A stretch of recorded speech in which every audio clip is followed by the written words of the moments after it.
All right, good morning. I'm calling this meeting to order, the Planning and Development Committee meeting at 10:34 a.m.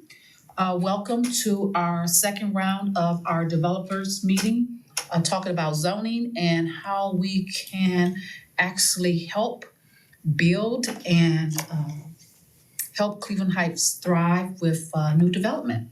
So I'm going to go with the roll call of the committee. Vice Chair Councilman Cobb, Here. Member President Kuda, Here. and Davida Russell, Chair, here. So right now, let's go around the table and introduce ourselves for those who are here. We're gonna have some people who are supposed to join us on Zoom, so I'm gonna apologize in advance. The Zoom was put out for 10:30 p.m., but it's 10:30 a.m., so I've been chasing people all morning to kind of let them know the reverse time. So hopefully they'll pop on and they can join us as well. So why don't we start with, President Kuda, you've already introduced yourself, right? So we'll start here. Great. Good morning, everybody. My name is Nick Fedor. I'm a Senior Development Finance Analyst with Cuyahoga County's Department of Development. I'm Larry Nowak, and my association is with the Severance Action Group. Eric Zamp, Director of Planning and Development. Paul Volpe, resident, architect, developer, urban designer, and friend. Ryan Porter, principal at Impact Collective. We are working on the redevelopment of Severance. Well, thank you, gentlemen, all for coming today. I want to thank you very much for coming to the second meeting, because the first meeting was very engaging, very enlightening, and we had a very good discussion about things that we could see or do or implement within Cleveland Heights around zoning, and some just off-the-wall discussions as well. And the purpose of this meeting is to try to be able to have a core developers table where the planning department can kind of feed off of you all of what type of changes that we need to make in the city, as far as around zoning, around developers coming to Cleveland Heights to want to build.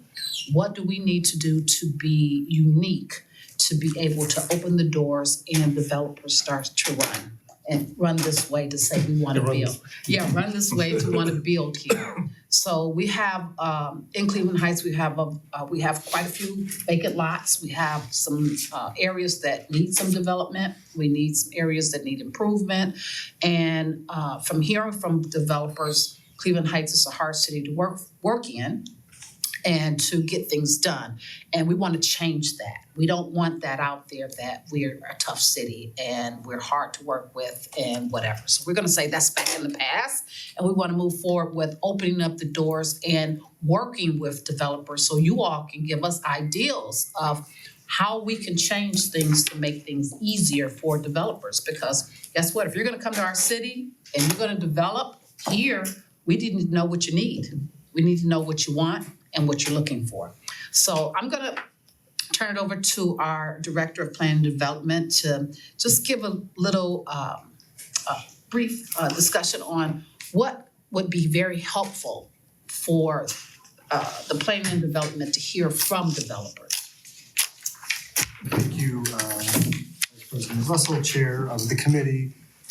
So I think this is a great opportunity to have this conversation with members of council present, because ultimately the barriers to development, I mean, there's some things that on a staff level we can do to be better, and we will do better, but I think ultimately it's policy. Mm-hmm. And whether that's on the zoning side, or on the tax abatement side, or even on when you dispose of property. You know, understanding from council, well, first of all, council understanding what those challenges are, and then working through how to improve them. And I'll give an example of where often the people who show up to meetings when we're talking about changes, zoning in particular, are those people who are opposed to whatever that change is. And often you don't hear from the people in the community who are supportive of it, whether the residents or the development community. And so this forum here is a good opportunity. So like when we talk about density is a bad word to some people, but in the development world, it's a good word. Now it's got to be the right type of density in the right places. And that's where we can tap into the expertise. You know, we're not talking about building 20-story buildings in our residential neighborhoods, but maybe we need to be more open to different types of residential development. Paul's got a concept that is not 100% in line with your traditional single family. Mhm. It's a little more dense. And our zoning does allow it, I believe, but that's only because he's gonna have to subdivide a property from 2 into 3. Whereas maybe we would wanna allow that type of density on a single lot. So I think what I would wanna get out of this, and what I hope you guys can get out of this, is to hear from these folks about what are the things that are happening in other places or that they're seeing, particularly, you know, from the financial side, that we need to do to allow for development to happen. As you said, and as the president said, have people running towards Cleveland Heights and not away from it. So that's what I would love to hear today and as these sessions continue on. Great. And Ryan, you are knee-deep into helping with severance and creating something special there. So why don't you give us a little synopsis of people who maybe not aware of what you're doing, and give us an idea of what you're doing, what you need, and what will be very helpful. Sure. It's gonna bore a lot of people here, but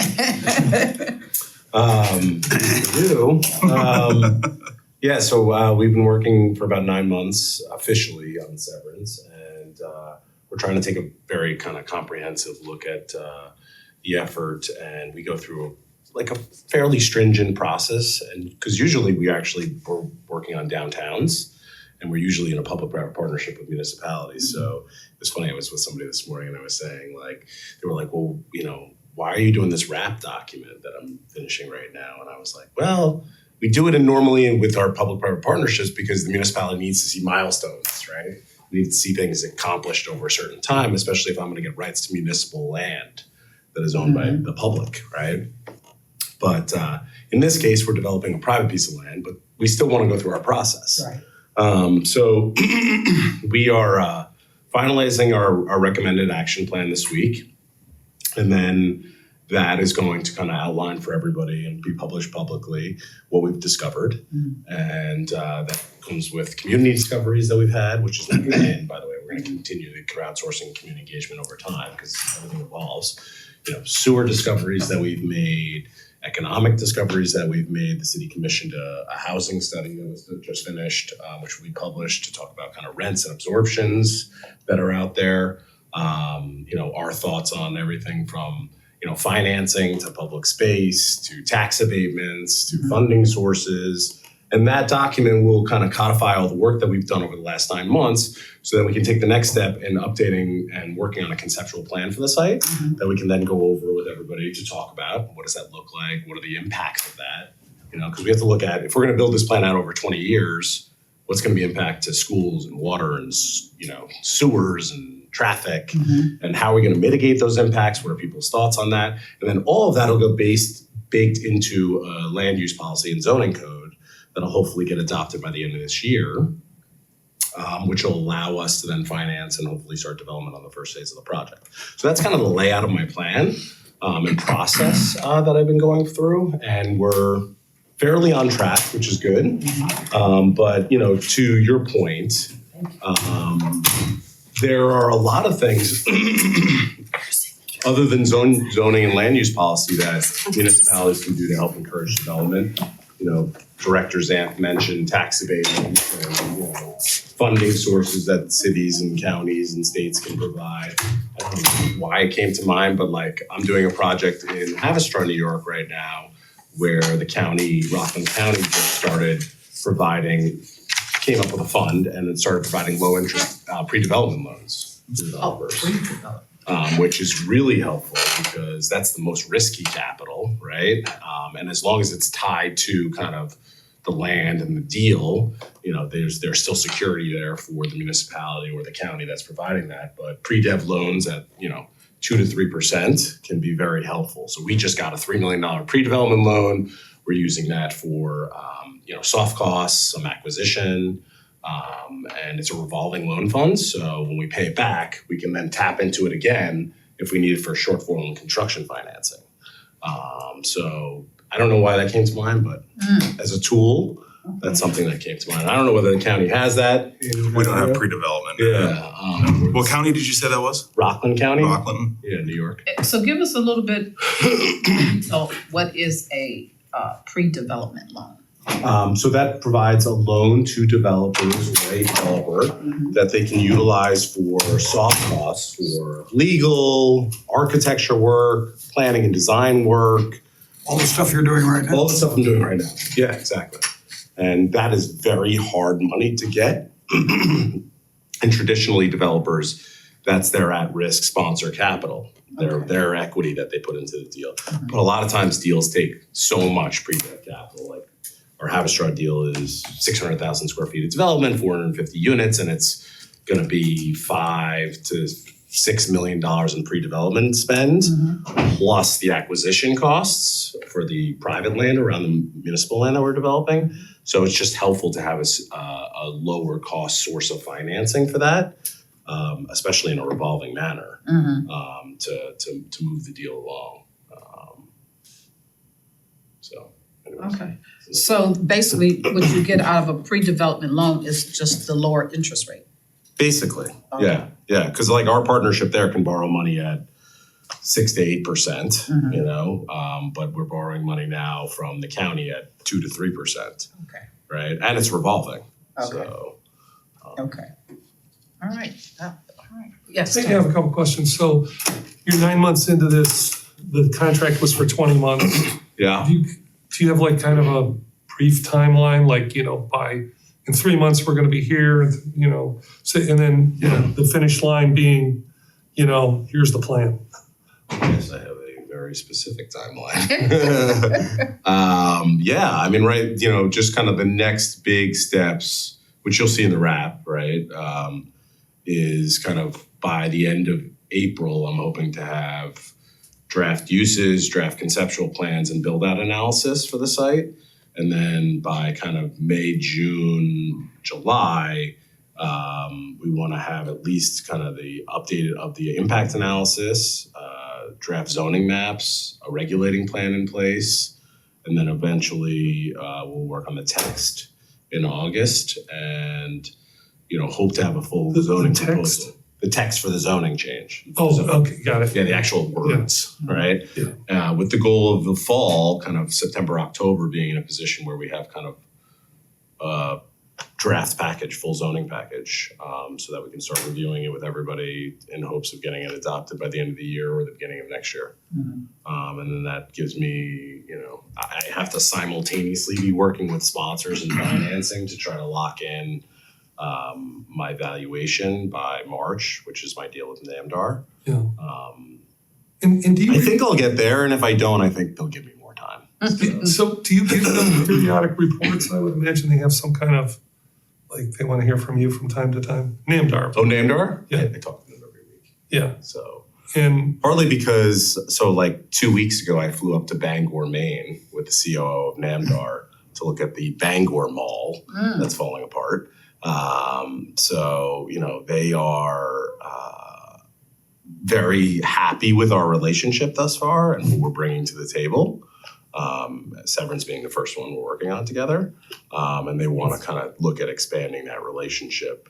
They're asking me to look at one in Connecticut and one in New Jersey and one in Florida and like all these types of things. So, no, I mean, I think they recognize and see the writing on the wall, right, with a lot of these assets, right? So, but they're not developers, right? yeah, And they recognize that I'm not going to be building all this stuff, right? But I can help them position this stuff in a partnership with the local community in the right way, right? I mean, they're kind of changing their business model or expanding their business model. Yeah, I mean, that's an interesting, you know, development out of this whole thing. yeah, But they seem satisfied and, yeah. you They're know, very and nobody's saying pick it up or any of that. Just- No. Now the rubber will meet the road if I need more time in March, Yeah. whether they say yes or no, Yeah. you know. But I'm fairly confident in our relationship right now. And I'm fairly confident in this relationship right now. So I think we're moving in the right direction. So as a developer, generally, and coming to Cleveland Heights, what do you see that we could do better or improve that will open the doors for more development or no more developers? What are some of the tough stones you have had to cross that could be maybe looked into to make things a little easier for developers? I don't know. You don't know? Because I'm not that deep into the process yet. Okay. I think Okay. Paul's much better at answering that question than I am. Yeah, I mean, that's the reality, right? Yeah. Like, it's funny because people say like, well, it's hard to develop in Cleveland Heights. It's hard to develop. And I keep hearing that. And I'm like, well, I'm not seeing that yet. Oh, that's good. That's But maybe good. I will, you know? So Paul might be the better person. Okay. Can I just interject Yes. for 1 second? Yes, please, everyone, just kind of jump in. I want this to be a conversation. Don't wait on me to call on you. So I think you guys as council have been historically really accommodating when it comes to scheduling meetings. But you sort of heard from Ryan that, end of year is somewhat of a timeline here. And just keep that in mind as, the holidays start coming about, but there may be this need to have an additional meeting to answer a question or have another public engagement thing. And again, you guys have been pretty good about, I think very good about holding meetings when are necessary. But some councils, some boards of trustees are not that way. And that makes development hard when you have to wait a month to have another meeting. I have a lot of, Go ahead. just a kind of a non-real estate guy coming up. Well, you guys know, you don't. I'm not a developer, okay? I never have been. But I don't understand, there's two critical questions here. We're talking about one, which is how do we make it easy for a developer? The question that I've not heard us discover or discuss in any depth is, why would they want to come here? Good question. Because it doesn't matter how easy it is if they don't want to come. And those of us who live here have a lot of thoughts about how we could make this a place that looks more growth oriented, because we've been for the last 30 years shrink oriented. And which reminds me, Eric, is that residential survey going to be made public soon? It is, yeah. We just haven't finalized it yet. We have the draft report from Okay. the consultant, but we wanted to just go through it. Uh, But that'll be made. We have, excuse me, 1 second. We have someone who just joined us on Zoom. Could you mind introducing yourself? And I don't know if you could show your face or not. There you go. Hey, good morning. This is, I am Toussaint Gaskins. I am a private citizen with the Kinfolk Group. And, honestly, I think Cleveland Heights is an exciting opportunity. So, I'm glad to kind of participate in the meeting, or at least witness, All right. pay attention. Well, thank you so very much for joining us. Well, thank you for the invitation.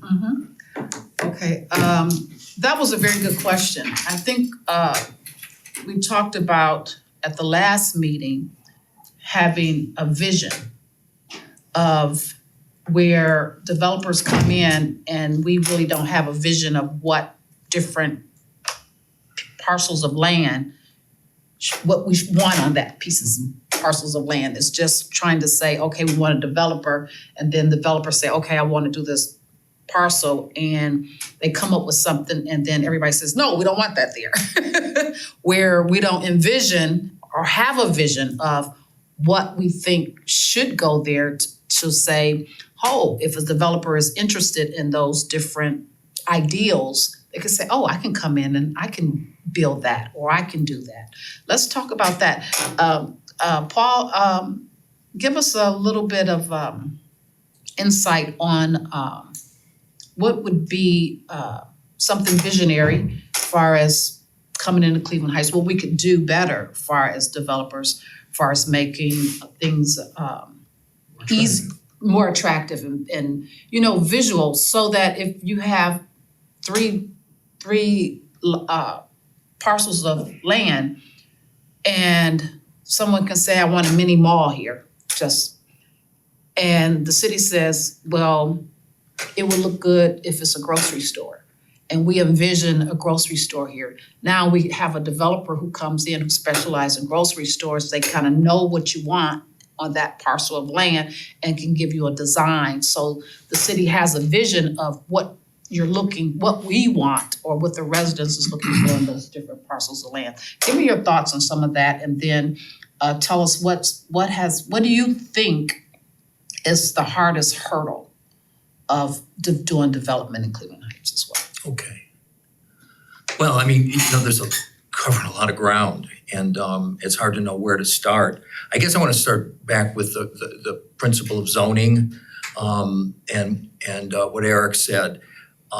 Fundamentally, there has to be a sense of open-mindedness of the people that you work with. Development is not easy, and it requires considerable investment, whether it's a small development like mine, which is about 2.4 million, or it's something the size of a complete revitalization of Severance, which is hundreds of millions.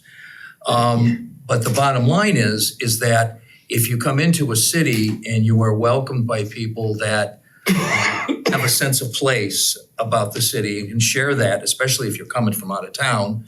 See, I'm unique. I'm a resident. I live here. I know this city. I've lived here for 8 years now, and of course it was sort of the headquarters of my life because I lived in Little Italy. So I've been here for many, many decades. And I'm also unique because I'm an architect and an urban designer and a developer, which is real unusual. Okay, architects don't do that. But when they do, clearly vision is associated with it, okay? Because that's what we're trained to do, and we have a sense. But going back to zoning, I just want to say that zoning should never be prescriptive.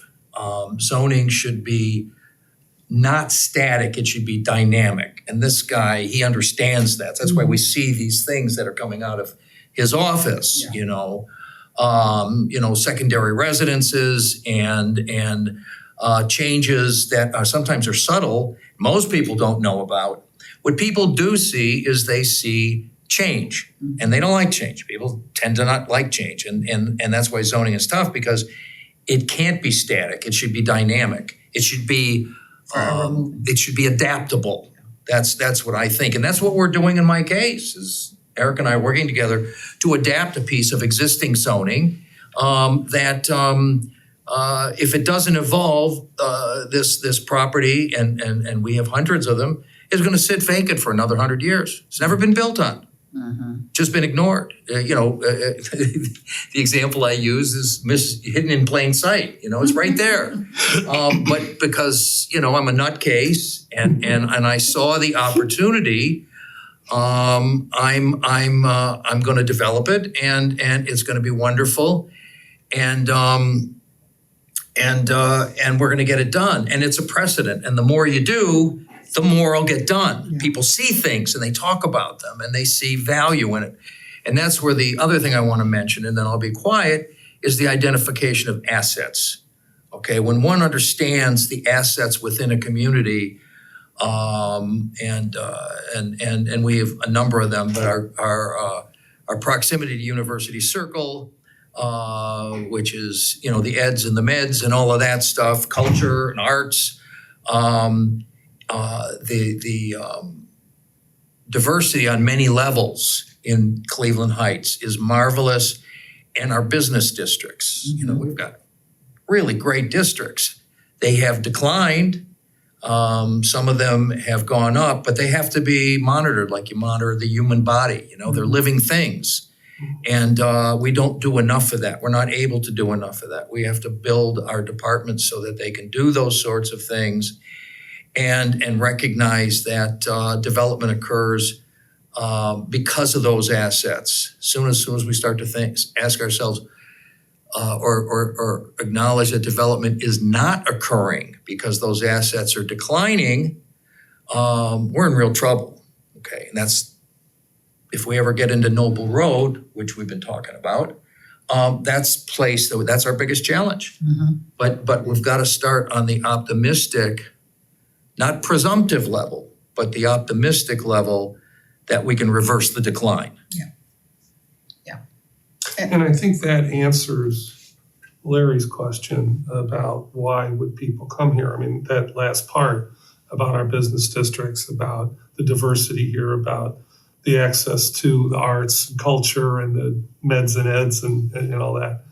And, we know that, but, how are we promoting it and how are we nurturing? I think those two questions you asked at the end were central.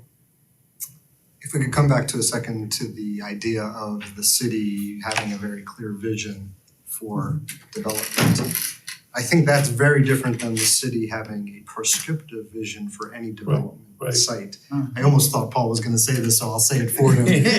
But what we don't wanna do as planners and elected officials is say, Here's what you want. you only can build a 20,000 square foot grocery store on this site and nothing else, because then guess That's what? right. You probably won't get it. Correct. What you want to say is, one of the things we're looking for in the community is a 20,000 square foot grocery store, Right. and we think this is a good site for it. Developer, what do you think? Or Development World, what do you think about that? But I know that sometimes municipalities, Ryan probably has experience with this, they create too much of that prescriptive vision, and then it leads to defeat. And I know that doesn't remove and replace really good community engagement. To hear from what the people actually want, like Ryan likes to say, what you don't want to do is walk into a community and say, okay, well, I've done all the market research and I understand that what you need is a 20,000 square foot grocery store, and then the people say, well, actually, we don't want that. We want something else. Right. No, I like the way you put that, far as just visionary, not just concrete, just an ideal. An ideal of giving a developer some ideal of what could go here, and if they're able to build something there or have a different ideal themselves as well. But sometimes we don't have any ideal. We just have a parcel of land and someone comes in and, then it goes left. No. Well, listen, again, to build on Larry's point and everybody else, there is, like, the residential housing study that will be published, there's demand, right? So what is the demand for that? We know in our RAP and in the H&RNA study that was done in 2017, which the world has changed since then, we know that there's sales leakage occurring, right? So we know there's retail that we're losing, or the city's losing in demand and supply to other places, right? So we know there are things that can get absorbed, right? And then the key is to be able to communicate all the good things that about this community that we just talked about, the arts, the culture, the diversity, the connections to these institutions, right?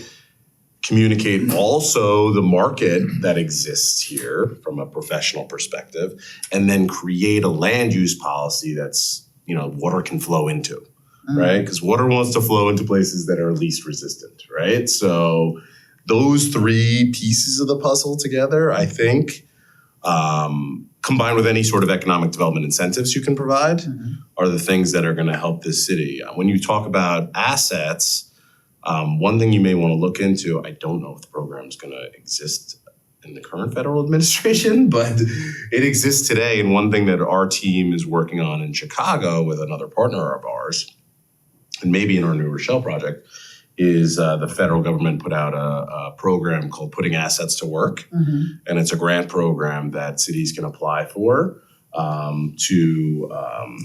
it's like $1 million grant. And that it allows you to hire consultants to do financial analysis and community work and planning work on municipal owned assets that are underutilized, right?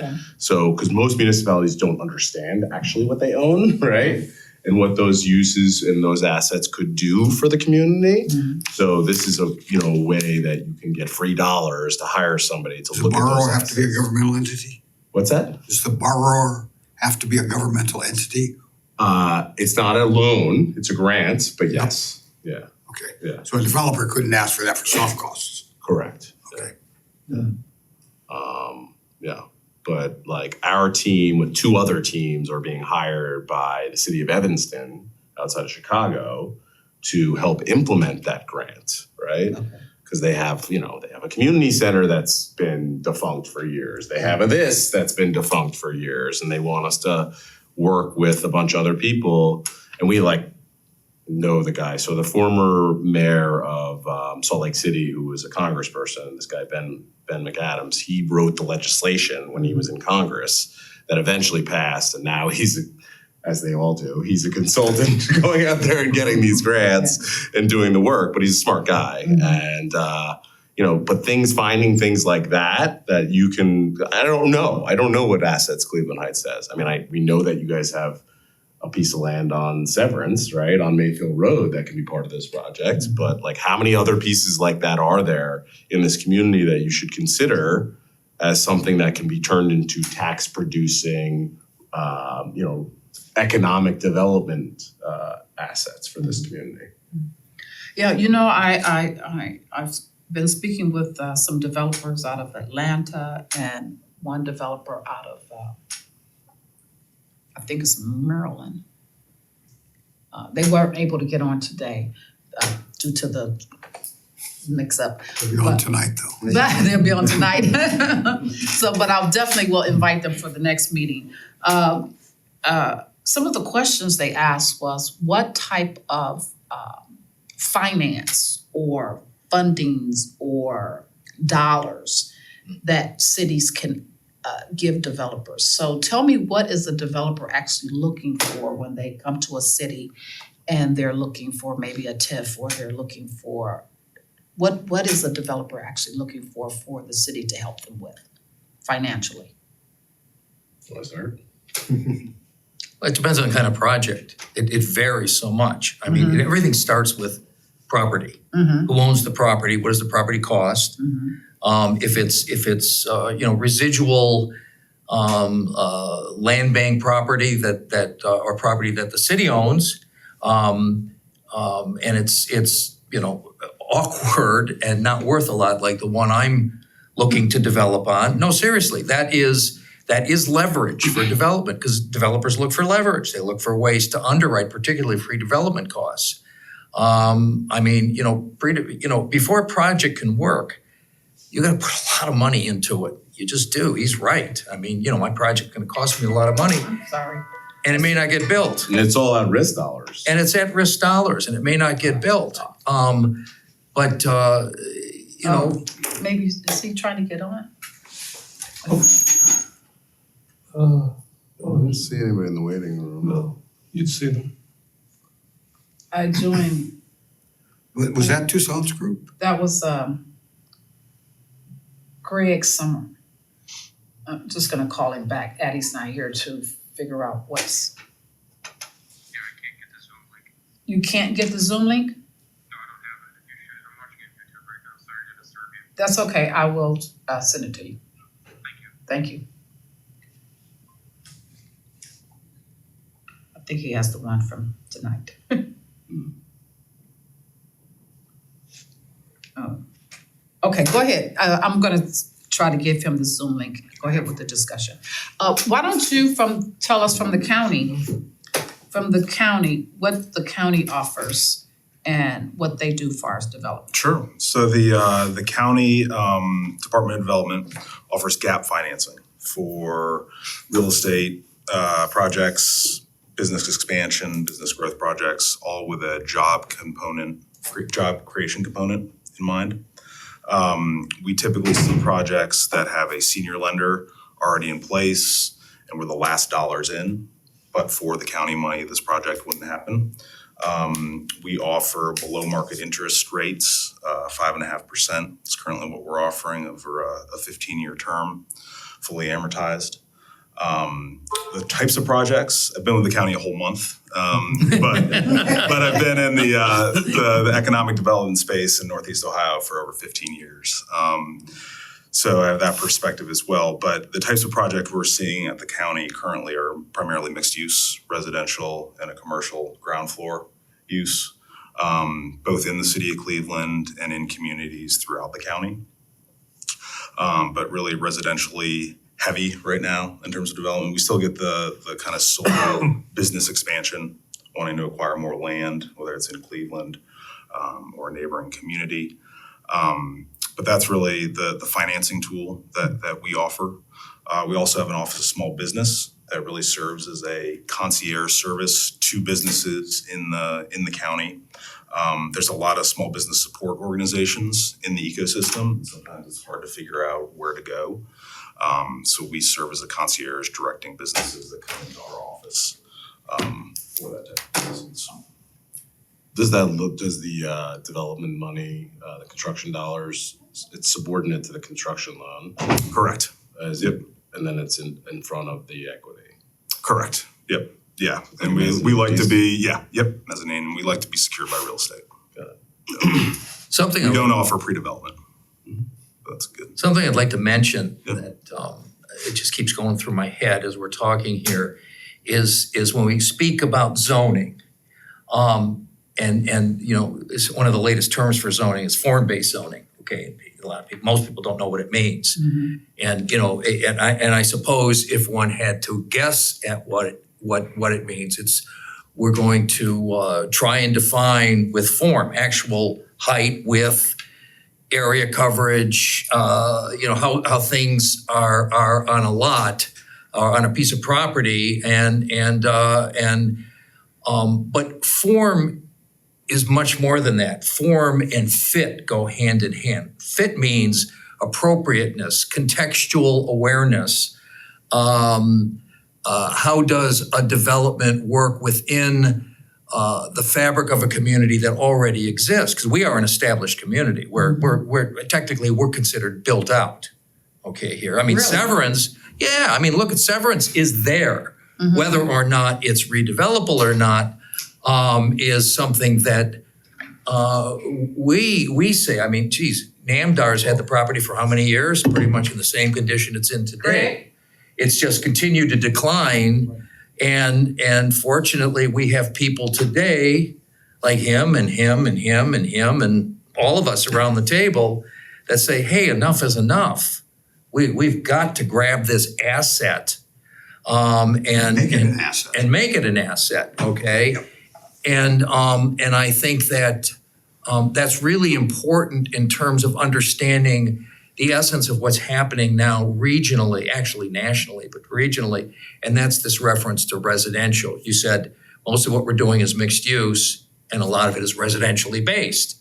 And of course, we all know what you're thinking is considerably residential. Sure. And if we look at what's happening in Northeast Ohio, it's residential. We're not seeing in the urbanized, built-out areas any industrial virtually. You know, we're seeing some expansions and new uses that are primarily related to the industries that are growing. Medically is the most. We see stuff going on Cedar Avenue. The Fairfax neighborhood is benefiting from buildings getting built and technical uses, Canon's putting their facility there and all of that. So let's think about residential for 1 second when we think about the issue of form and fit. We're building a lot of big multifamily buildings. We got 2 of them going. Sadly, one of them is on hold right now. That's an ungodly tragedy. But they're great projects. They're both in the right place. They're a part of business districts, and they're high density. But that's not growing our community, because the community is, these projects, particularly in the core city, are just replacing housing that we've lost, you see. So Northeast Ohio isn't growing yet as a population base. We're replacing housing with higher density apartments, okay?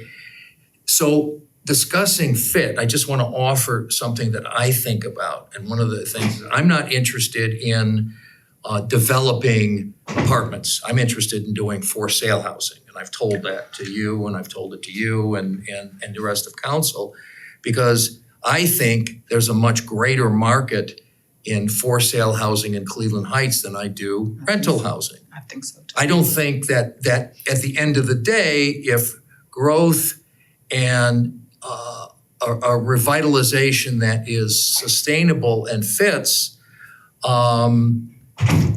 is gonna come from thousands of apartments, okay? I think apartments are great and we ought to do them in the right place and all that.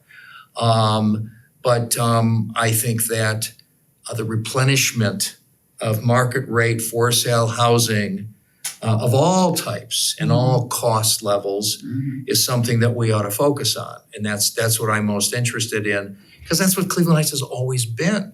It's been a community of neighborhoods.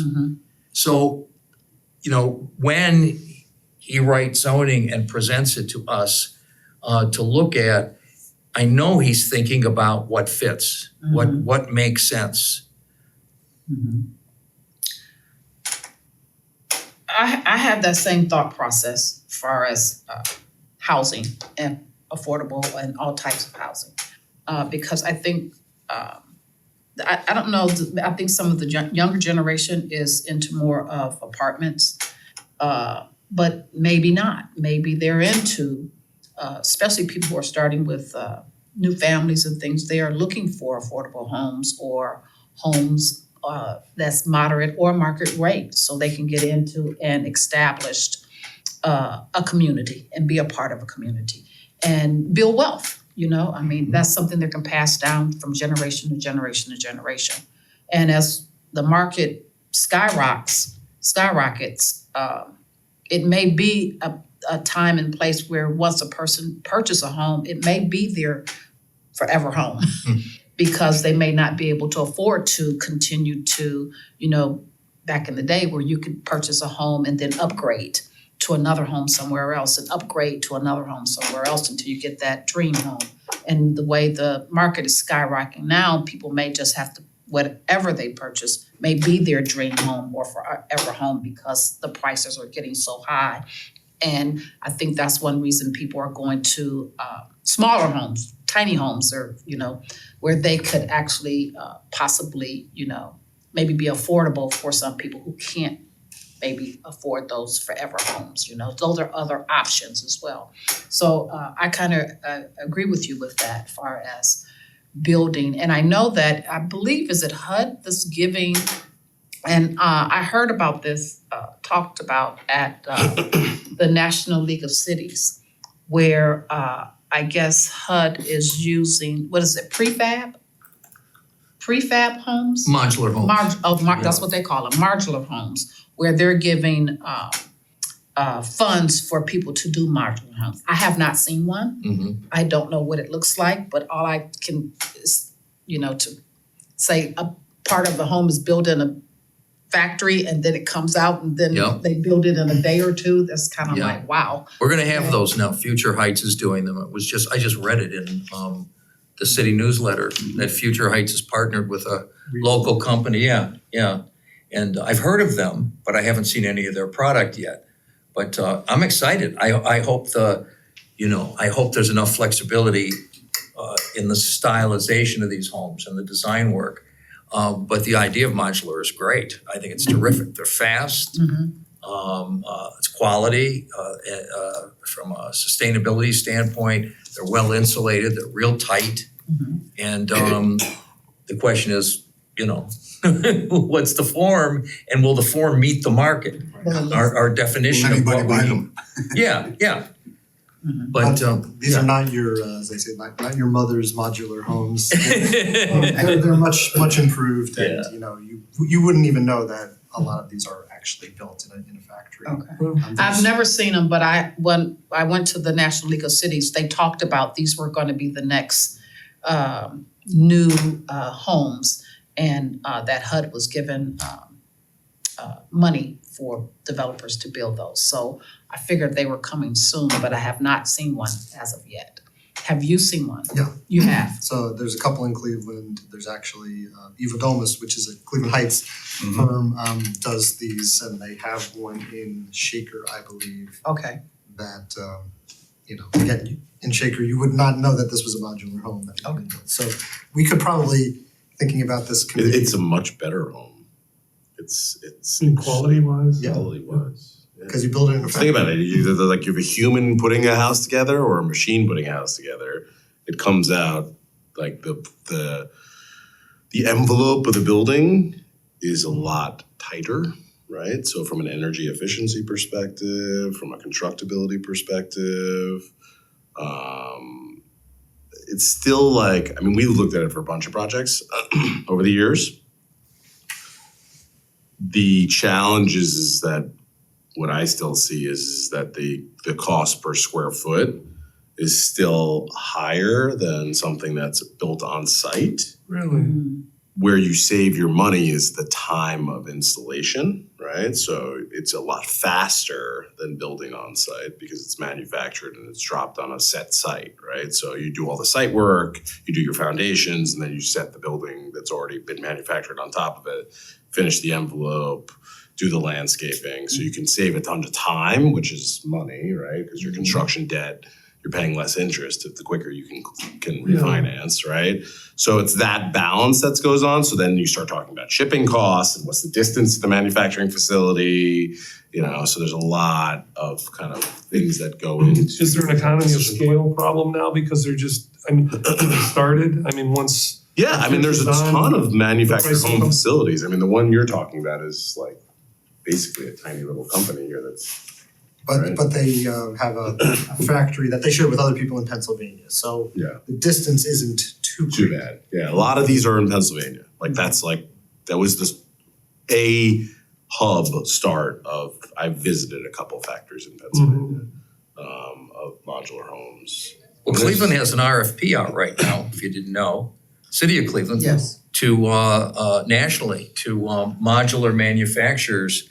And they're offering a site in the Kinsman neighborhood, Cool. an old manufacturing plant. And they're saying, hey, look, we'll give you the property.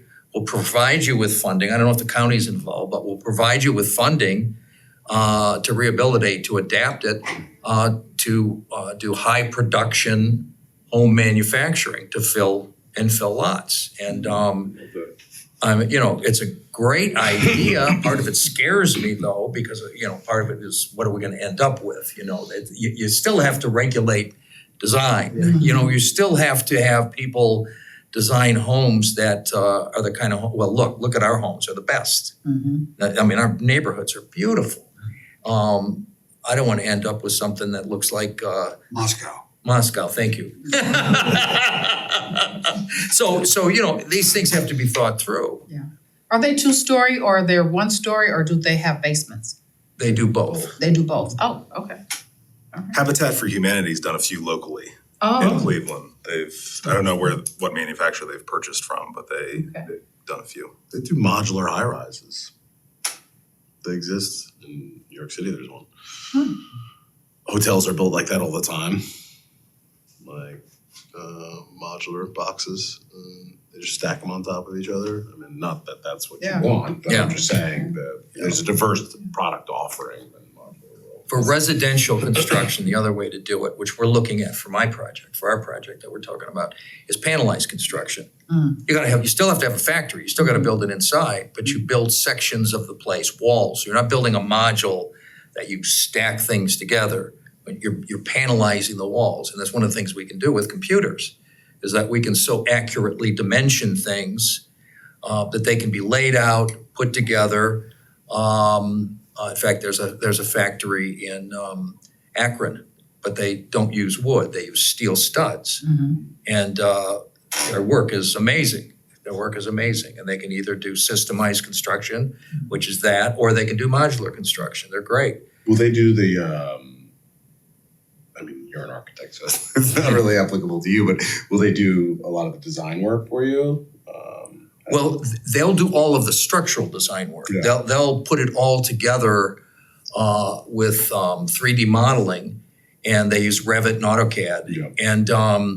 And they'll adapt. Like if I come up with a design, I'll give it to them. And we've tried to do this on some of my projects. They'll We've been adapt able to their make it work. model to your design. Exactly. And then, but you also have to adapt the design to what is technically, because if you ask it to do things it doesn't do well, the costs go way up. Yeah, that's what Yeah. well, Paul, that, Can I go ahead? go ahead. I was gonna say we could transition real quickly. Greg is online and Greg actually, his company, he's a developer and he actually is building all of those single-family homes in South Euclid. So he is, Is he from Ryan? he's from, I don't think he's from Ryan, but he's the building, the Ryan homes. But My name's introduce Brett Summer yourself. of Summers Development Group. We're a family-owned, Cleveland-based real estate development firm. We're not with Ryan Homes. South Euclid was an interesting case study because they had, a similar issue as Cleveland Heights. Pretty significant inventory of land bank lots. We came in, worked with the city, and acquired the old Loudon School site, along with, I think we're close to up to 50 additional land bank lots spread throughout the city. And we collaborated with Ryan Homes and the city administration, and we've done, a tremendous partnership with the city. The houses have sold great. I mean, we have some that are, north of $350,000 to $400,000. And it's been a real interesting case study to where, we were able to utilize those land bank lots in areas that they wanted to see revitalization and growth. So it's been a really interesting experience and a huge success in the city of South Euclid. A couple of comments that I have just following up from the first meeting that I attended. I think one of the perspectives that we all have to look at, especially being on the east side of Cleveland, is land scarcity and aging housing supply, lack of the ability to supply new for sale homes. We're interested in a site in Cleveland Heights right now to do high quality for sale product. And, we'd really like to further pursue that opportunity. And, from a developer and zoning perspective, we've worked with several other cities to establish a planned development district where it essentially allows you as a city administration to look at any site with a clean slate but still maintain full control over zoning, architecture, setbacks. But there's no one size fits all zoning district anymore where land scarcity is such a relevant aspect. It's such as it is on the east side of Cleveland. So the problem is we've approached other cities about infill opportunities, but there's not a zoning district or a path forward where we can even bring forth a development proposal that might be very attractive to the city, very attractive to new residents and buyer prospects. But, we just don't have that underlying precedent or zoning district to look at a site because a lot of it was based on, when you had more vacant land in the city or certain acreage parameters. So from the developer perspective, I think it would be really valuable. And I can even provide some templates from like South Euclid's infill zoning district. The city of North Olmsted just passed the new planned development district for this exact same challenge where developers can look at, say, a 2, 3, 4 acre parcel or even smaller parcels and allow them to at least sit down with the city, make a development proposal with a high quality product that might not fit their traditional zoning district. So, my main point is I think it would be really helpful to look at establishing a planned development district where it's essentially clean slate and would theoretically allow a developer to do whatever they wanted to do in terms of density and setbacks, but could never be approved without full support of planning and planning commission and the city council. So, that's something that I think for our ability to keep looking at the challenging aspects of land scarcity and bringing on new housing supply, establishing that underlying PDD district that allows for flexibility and full control is a really valuable thing that I think would be helpful for the city of Cleveland Heights to look at. Thank you. You're welcome. Could you send that information to Director Zamp? I'd be glad to. Thank you very much. That would be very helpful. I think Greg makes a really important point. So we in Cleveland Heights, we have a planned residential district, PRD, except it was probably developed in the 1960s and it's large sites. What we don't have is this sort of smaller site infill housing, flexible zoning. And so we keep on coming back to zoning. It's really, really key here. Yes. And in most of our communities, it's a lot of what we're talking about with Paul, with Ryan, and then also this idea of, I lost my train of thought related to zoning, but making sure that it's contextual, right? Like you can allow for development to happen, but it still has to fit into the neighborhood. So that's the key, and that's why I like the PRDs, the PDDs, because they tend to still leave that creativity up to the staff and the developer to work together on those things. And so the zoning that we talked about, far as maybe putting two small lots together, is that something that, I'm sure that it addresses it in some way, because Okay. again, our zoning either is here's a single family lot and this is all you can do, or we've got this PRD, which is, at least 2 acres. Yeah. Which most of our lots are. And I did remember the other thing I was gonna say. One of the first conversations we had is about tiny homes and how you can't build a tiny home in Cleveland Heights Right. because of the zoning. So, we can have all the conversations we want about it until the zoning is fixed. yeah, I think the important aspect is that they're usually set up as overlay zoning. So it could be done in any district, but again, it would still have to have full support and approval from, council and planning commission or whatever the given approval process is in that municipality. But it allows you to look at any site regardless of its size. And that's what makes it unique, because you might have a residential site or a couple of outlots that say border commercial or border residential, or, regardless of where it's at, it allows you to look at it with a clean slate and an open book in scenarios that might not, have made sense decades ago. But the overlay allows you to look at it anywhere in the city versus traditional zoning districts. that's good information. And especially if other cities are starting to adapt that, that will be something for us to actually look at and see what we can do around our zoning. So I really thank you for that I'll input. be glad to share that information. Everybody should know though, but you have to have been here or be informed on it. But we were one of the most progressive cities in terms of the development of unique, well-designed, for-sale housing. And I did 80 of them years ago through my firm. And the Cedar Mount project was one of the first ones, all right, in the Cedar Fairmont district. People love that And development. the Mornington condos. These places are unique, they're dense, they're well-designed, and they've increased in value. Across the street from Severance, the Bluestone community, okay? All of these things required zoning adaptation. We did it. Sometimes it was like root canal, but we got it done.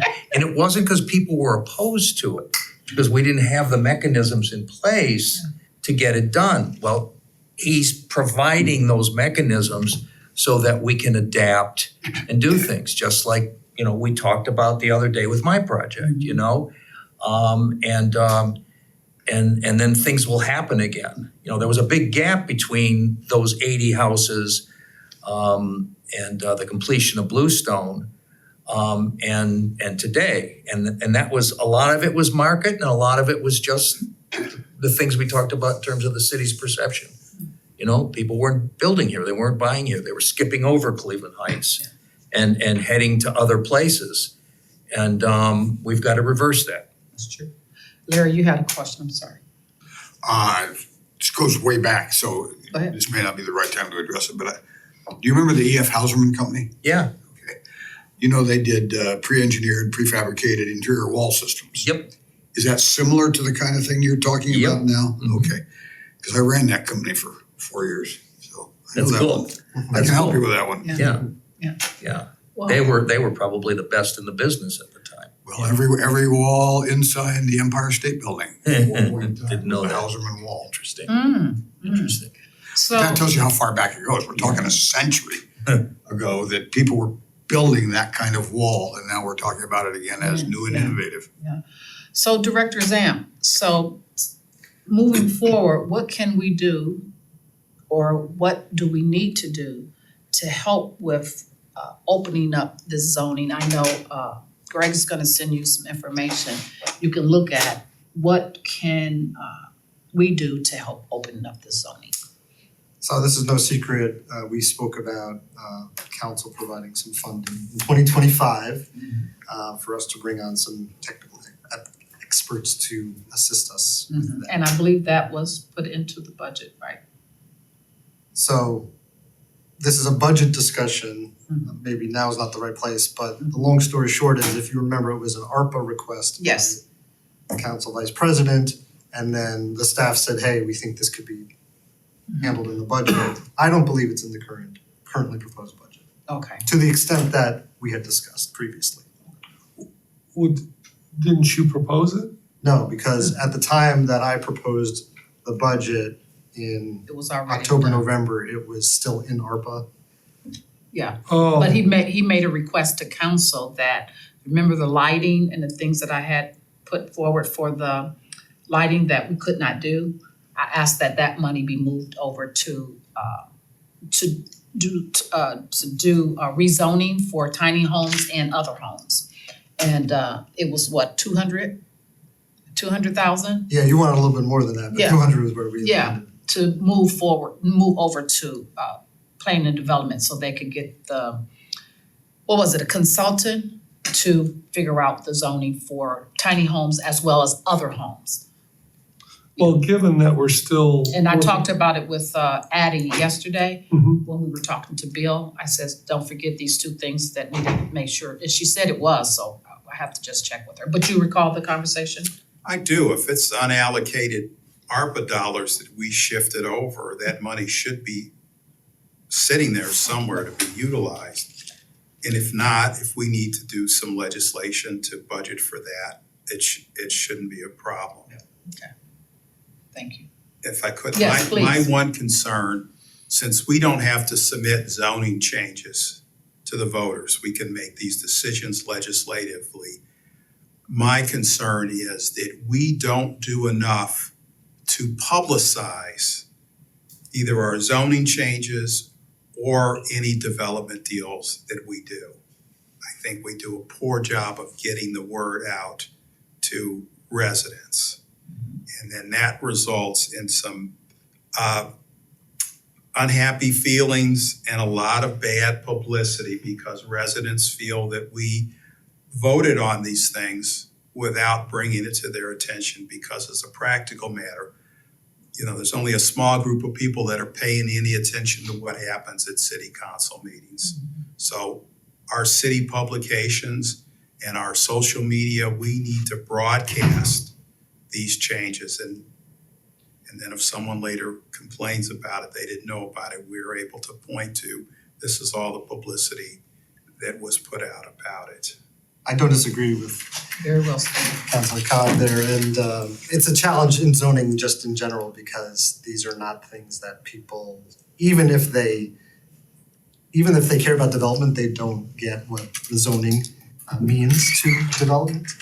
But yeah, we really do need to spread the word more about those things. And I think if we do this study this year, which will be a much larger zoning study as opposed to some of the tweaks we've been doing over the past couple of years, we would have a lot of community engagement even before it gets to council, because they're gonna be significant, Okay. potentially significant. And what Craig's saying isn't just for the residents, and that's important. But it's also for the greater world. Right. To know that things are happening in Cleveland Heights, that this is a progressive community. It gets things done. It does good work. I mean, I'll bring it up, but what started as Noble Station and is now Nobility Court is an example of that. It was negative, and we all showed up, and now it's something that's actually celebrated, and it's under construction. So And Top of the Hill was at least partly supported simply because we felt we had to do something in the city to Right. demonstrate that you could still build something here. that's right. Well, I also think that if we spread the word in the right way, then people feel comfortable enough coming out to support That's right. these things, which is also what we and you guys need to hear sometimes. So particularly if the development world says, hey, yeah, this is a change that will Yeah. make a huge difference for us. Even if you get the naysayer after the fact, you can have a documented timeline here of, hey, we heard from 500 people and they were 50%, 75% supportive of it. So I guess from our standpoint, I did, if you recall, I asked Addie about it yesterday, and she said it was in the budget. But I guess as a committee, we need to make sure it is in the budget. And then once we confirm that it is in the budget, that the money is there for you, I think then the next step will be for you to move forward with searching out a consultant to talk about those zoning issues and things. Yeah, just before Larry. Am I jumps in. correct or wrong? Yeah, absolutely. And like we did with the Parks Recreation Open Space Master Plan. And so what we would do is we would issue an RFP. We in the administration would shortlist and then interview prospective consultants. We would have a recommendation and then we would likely bring them that recommendation to you, so you feel comfortable with that, and then away we go. Now, let me ask you something. Would it be inappropriate to, I guess it would be would it be a public hearing around those zonings or? So that that people around this table that can just kind of say, hey, this would be a good idea or? All zoning changes require at a minimum a public hearing that council Okay. holds, but we'll do more than that. Okay, all right. I just want to make sure that the developers are actually giving us some guidelines with your expertise and the staff expertise to be able to open up that welcome door for developers to come and develop here.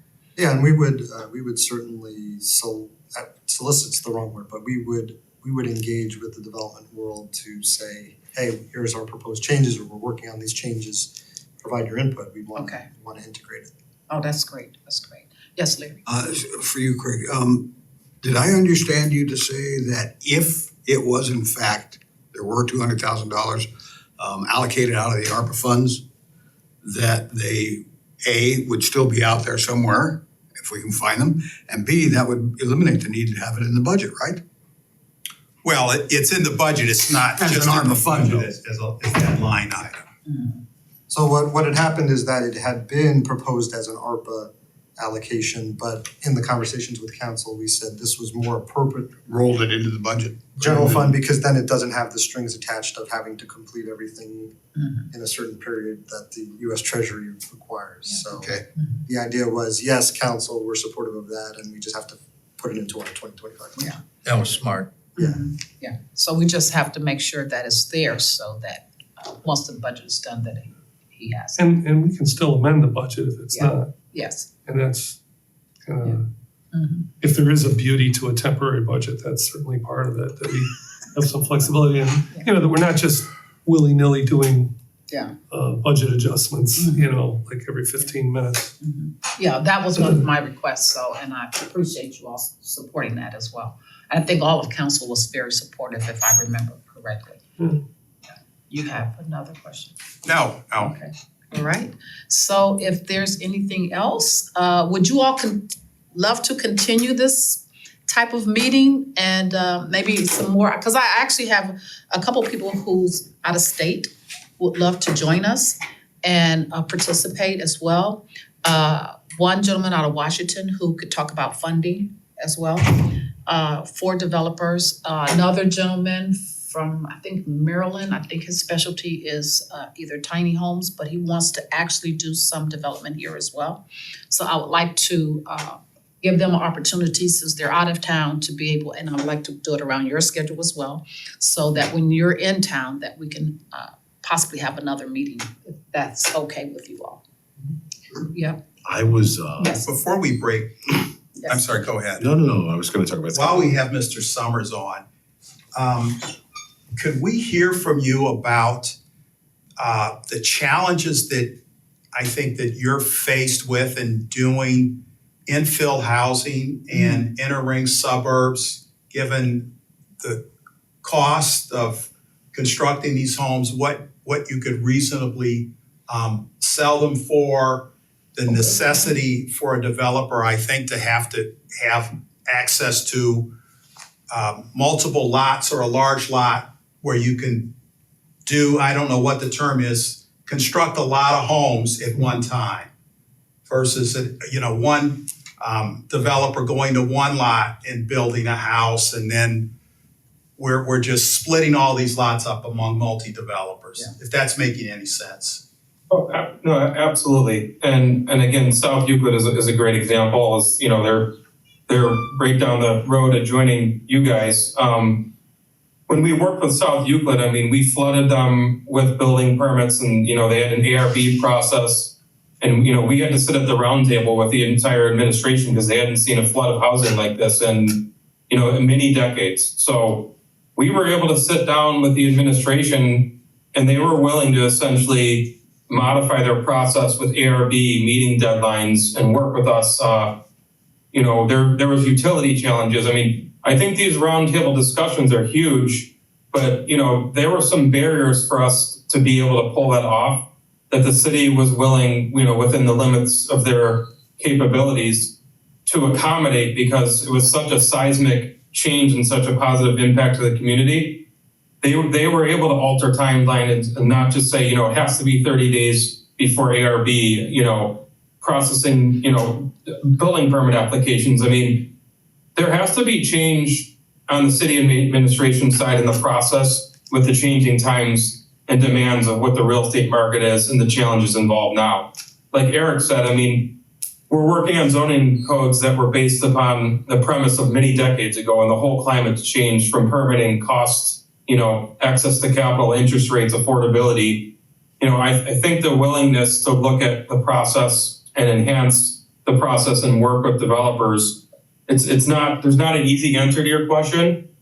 But like I said, South Euclid was extremely accommodating to expedite timelines and do everything that they could on their end to continue the momentum and allow us to process those permits and continue to build in a timely manner. You know, the tough part is, I think so you guys are basically talking about getting some public funds or, you know, available funding and then doing an entire study, and then maybe in a year or so looking at this new zoning district. Is that kind of high level what the plan is to move forward on that? High level, but I don't think that will stop us from doing surgical things in the meantime. Okay. No, and I don't know, you know, in other cities, and I'm just using other recent real world local examples, you know, they basically got wind of this and realized the need, you know, with their aging housing supply and lack thereof it, and people, you know, how crucial it is and what a lifeline it is for continued growth in the city to bring new residents in, you know, via bringing new for sale, high quality for sale homes into the pipeline. I mean, from a tax revenue to support local retail, I mean, there's an endless list of why you want to bring new residents that are looking for fee simple for sale housing. And where I'm going, my main point here is, you know, we basically provided them a template like I'm going to provide you guys, and they worked internally, and, you know, they consulted legal counsel and used their own internal law departments, but I don't know that you need to spend $200,000 and have a consulting firm, you know, rewrite the whole book. I mean, take a template that's been a great case study and a successful example in the surrounding communities, even within the county and very close to you,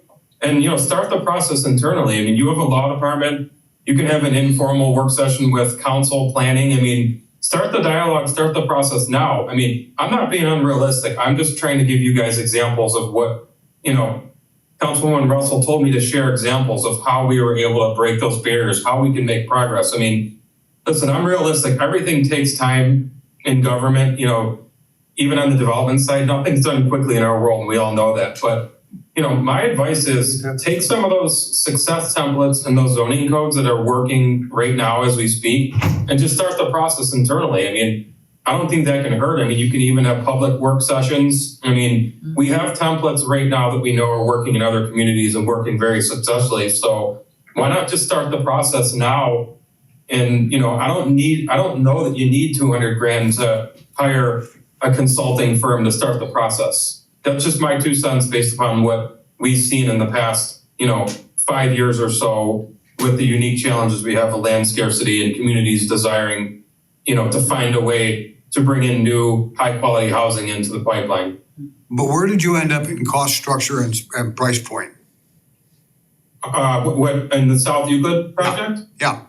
But each house, I Thought I guess. heard him say 350. So it was interesting. South Euclid's median overall home price citywide is like just north of 160,000.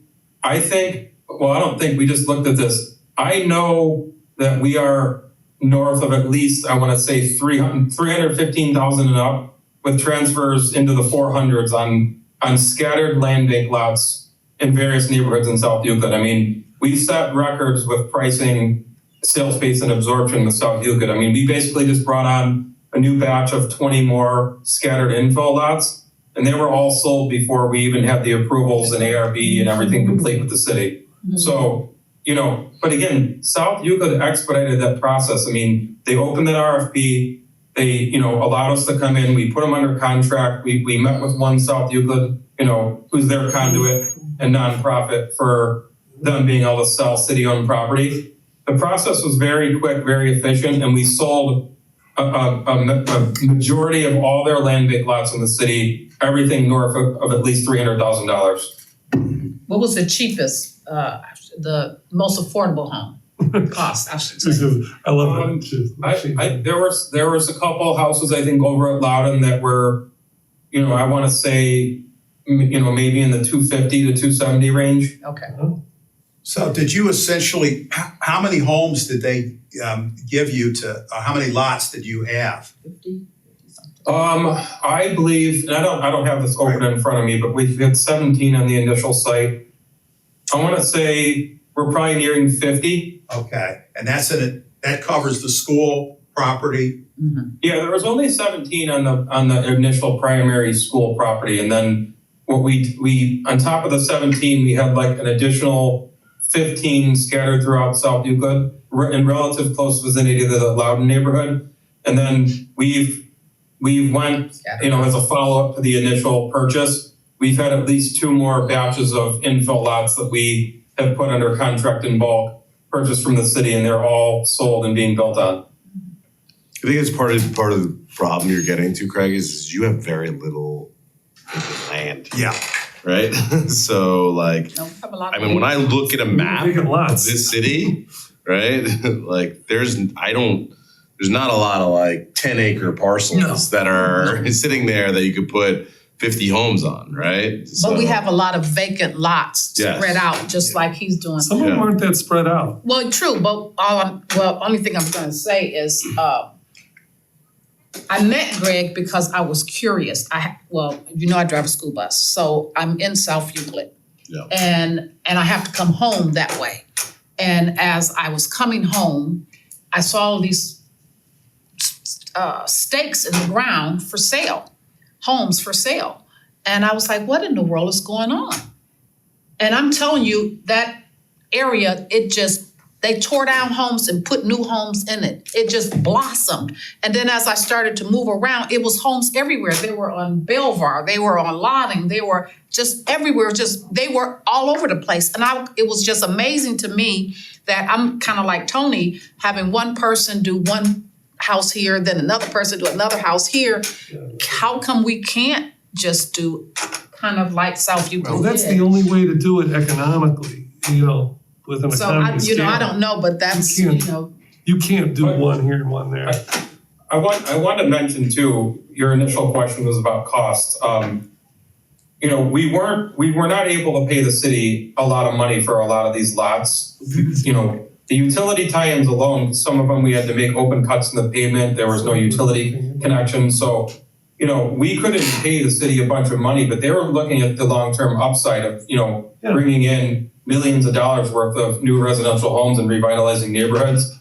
And also, you know, the long-term benefits of all these new residents who are taxpayers generating, you know, long-term property tax revenues. Mm-hmm. So, you know, we did not pay a lot of money for the various info lots in South Euclid. We just couldn't, you know, we shared our economics with the city. You know, I mean, we didn't pay nothing for them. I mean, some of them were as low as, you know, 7,000-8,000 up to maybe 12,000 to 15,000, maybe 17,000, you know, depending on the situation. We would basically do a cost takedown on projected utility access costs, you know, clearing costs, and we worked that into a financial model and shared it openly with the city about, you know, what we could pay that would still give them, you know, some revenue on the front side on the lot acquisition. Yeah. But, you know, we were not able to pay a lot of the money, but they saw the long-term, you know, benefits of selling these land bank lots that essentially have sat there for many decades. So, and we're also doing, I just wanted to share one other example.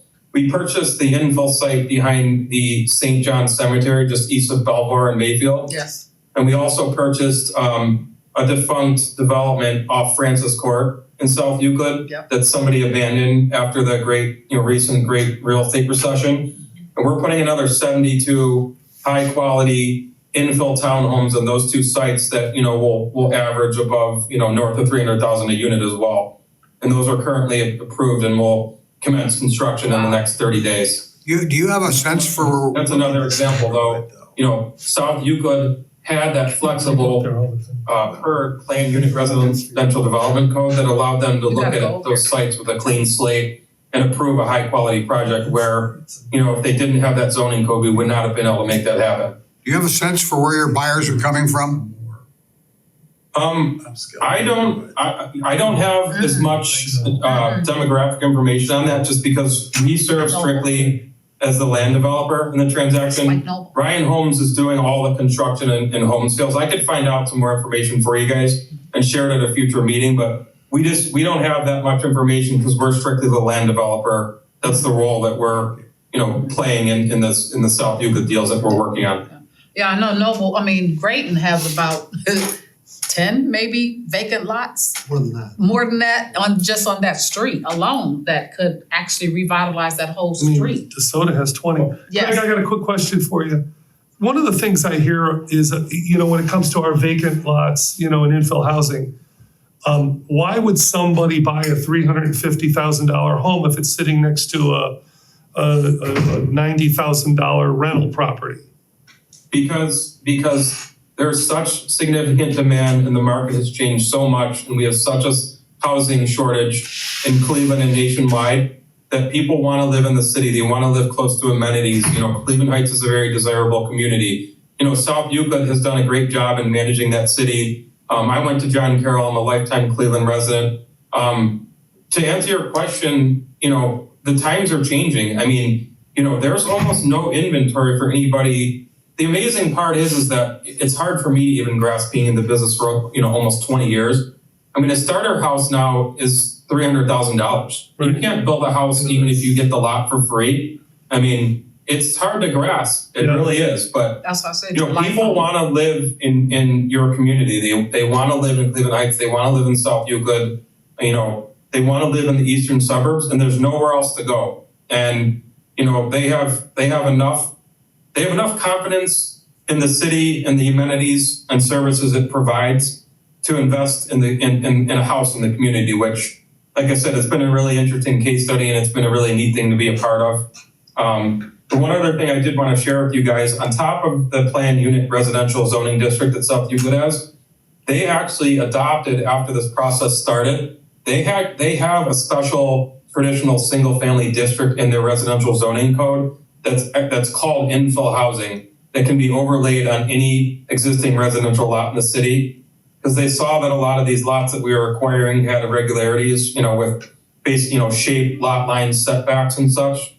So on top of their PERD, they adopted a infill single family housing district because they could see what was coming and the need for it. Because a lot of these lots, have been in existence for many decades, and they're just not conforming in traditional single family lots. So that's another piece of the puzzle that made this happen that you guys might want to consider, for a long-term plan on further developing your land bank lots. So when you did community engagement, I assume you did some community engagement. Like Greenvale, for instance, you have those side-by-sides, duplexes that were rental properties. I think they're all rental properties. Any pushback there? No, we had widespread support for all of the single family redevelopment. I think it goes back to your point that, there was a lot of, residents actually had concerns about their taxes going up and their values because of the values, which is understandable. But picture if you lived in South Euclid for decades and there's a brand new, $300,000 house next to you versus, a rental that wasn't in the best condition. I think people really saw the upside. There were some initial concerns with the townhome development, just because they were vacant sites, and anytime there's change, there's always fear of a change. But we had community meetings, engaged with the residents. We put up various buffering, landscaping, privacy fences, and once they saw that it was a real high quality product that we were bringing into the city, we were able to overcome those initial concerns. There's always fear with any change, but I think if you execute right and do it the right way, you can usually gain support if what you're bringing in is gonna be an asset to the city.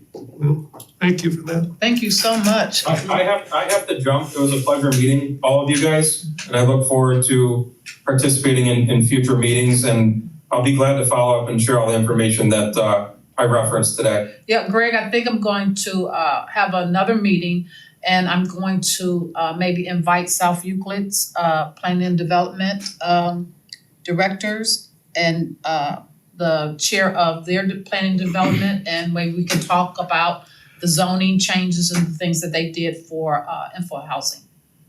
That sounds great. I look forward to participating in future meetings. Everyone have a great day, and thanks for your All time. right, thank you so very much. Thank you so very much. Yeah, what they did was amazing.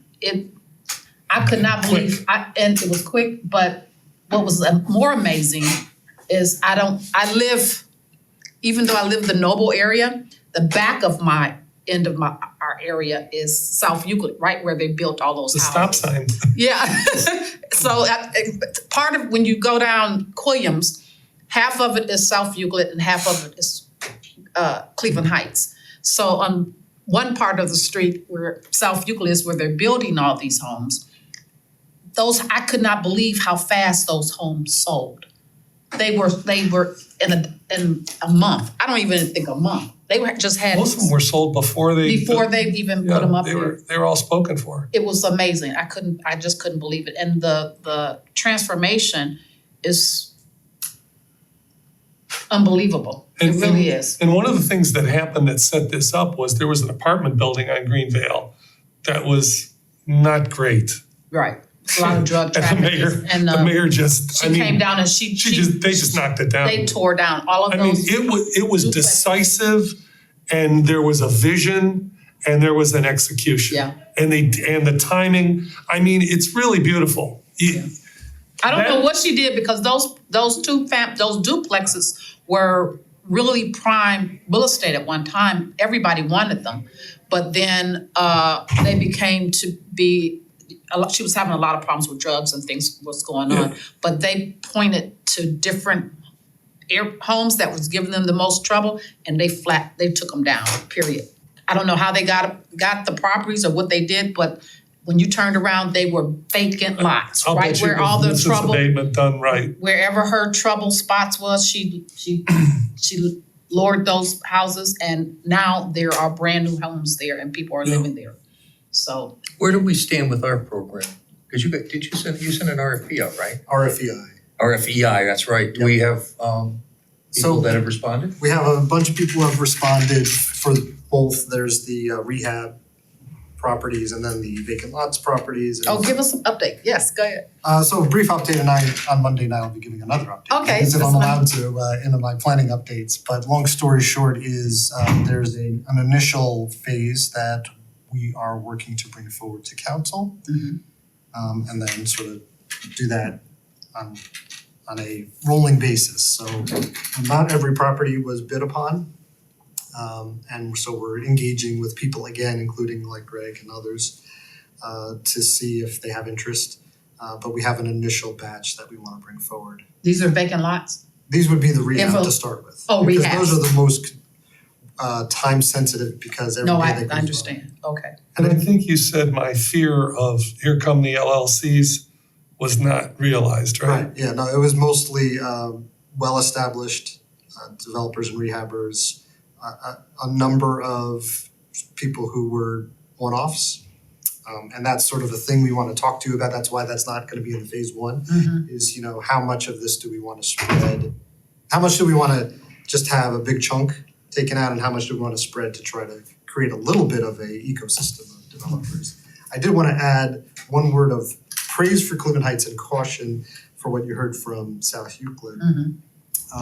And there's a lot of lessons that we should learn from there and study, but I know that here in Cleveland Heights, this context, the design of these homes has to be really well thought out. Yes. And I have seen with my own eyes, and the criticism is that when you get Orion Homes, it's a very suburban style home, which I don't think would work here. It does not Yeah. look like Cleveland Heights, Right, other than Forest Hill. right.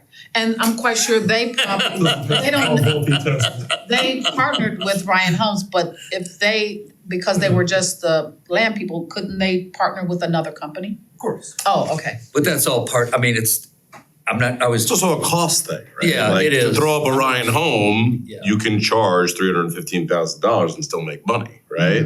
So you start building more custom, architecturally significant homes. 500,000. Now your home value and your home price is gonna go up commensurate we with used the to cost, say, right? if you build Orion, you're gonna be crying. I'm serious, they're not well built and they're ugly. But this is where that all that modular said, conversation. Exactly. comes Yeah, in. we have so much That's the potential alternative. Yeah. We have so much potential there. I'm glad you're doing it in increments and I'm glad you're doing, I didn't know that you're doing the rehab first.